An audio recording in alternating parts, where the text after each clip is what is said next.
আসসালামু আলাইকুম রহমতুল্লাহ। আমি মেডিকেল অ্যাসিস্ট্যান্ট আজিজুল হক রানা, বিএমডিসি রেজিস্ট্রেশন নম্বর 23505। আজকে আমি আপনাদের সামনে ছোট্ট একটি বিষয় নিয়ে আলোচনা করতে চাই। সেটি হলো ছোটো বাচ্চাদের ক্ষেত্রে বিশেষ করে লবণ খাওয়ানোর বিষয় নিয়ে।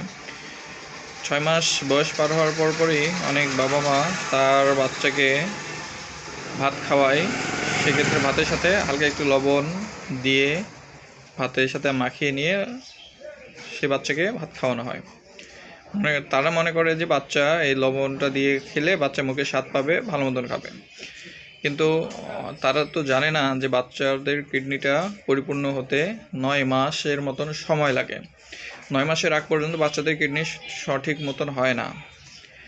আর এইভাবে করে ভাতের সাথে লবণ মিশিয়ে খাওয়ানোর ফলে দেখা যায় যে অনেক বাচ্চাদের কিডনির সমস্যা হয়ে যায়। 1 বছর পর থেকে ডায়ালাইসিস করতে হয় এবং অনেক বাচ্চা 1 বছরের ভিতরেই মারা যায় এই কিডনি ডায়ালাইসিস করার জন্য করে, কিডনির সমস্যার জন্য করে।